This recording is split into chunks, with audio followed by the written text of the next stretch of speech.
areas now where DEXA's merging into is around metabolic health. So because we can measure that visceral fat component, people with diabetes or heart disease are really interested in understanding that, because when we look at visceral fat, it tends to have one of the strongest relative risks to some of those health conditions.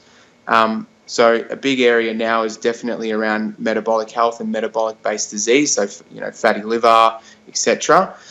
We use it for other areas of people's health, in muscle wastage conditions, so things like muscular dystrophy and sarcopenia, so the loss of muscle tissue, we can use it there.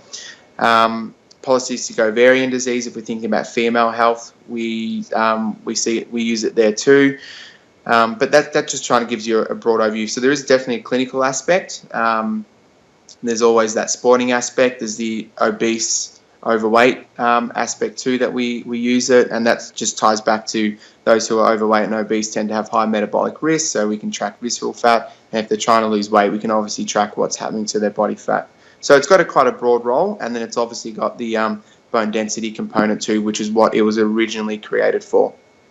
Yeah, I like that. It breaks things down so well. It's rather than just stepping on the scales and going, okay, I'm 82 kilos today. Then that's a mixture of your bone density, the weight of your bones, the weight of your fat and your muscle, and the way you break it down in the report, it measures that really accurately. And the one thing I saw when I had those two scans 2 months apart was I lost 1.5 kilos of muscle and half a kilo of fat, because I picked up the long distance training and I started to do only endurance. And before that, I was doing a little bit more gym, and I was still eating quite well, so I didn't have too much extra fat on me. But it was good to see that change over time. And I think 1.5 kilos of drop in muscle mass is a fair bit, but there's a reason behind it. So you ask the right questions too.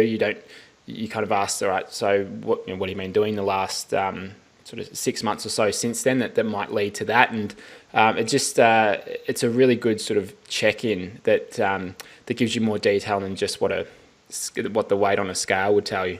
Yeah, you're exactly right. And one of the I guess the backbone for our business was to help our clients use DEXA to the best that you can. So we really focus on reliability in the measurement over time. So DEXA, the technology itself, is very accurate and precise, but if it's not used in certain ways or inappropriately, so around client preparation, the scan positioning and the scan acquisition, there are variables that can impact the measurement itself, and that goes for all types of indirect body composition tools like skin folds or bod pod or the scales that you get at home. So as a practice, we really focus on that, and the good thing is we've been able to show, and even it's supportive in the research as well. You can track 200 to 300 gram tissue change with a high degree of confidence. So that's one part of what we do is the best use of DEXA, but then also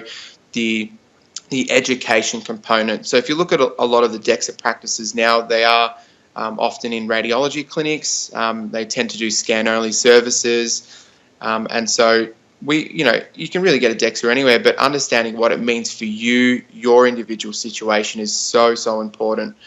You've got all this great data, but contextualizing it to your diet or your exercise habits or your body composition goals is where we find is the primary reason why clients love working with us, is because we've got that dietitian background and we can help guide them through that journey. And like you were saying before, I asked you stuff around your exercise habits, and so we knew that there was a change from a bit of strength based to more endurance. So it's expected to see a bit of muscle loss because of those changes in training.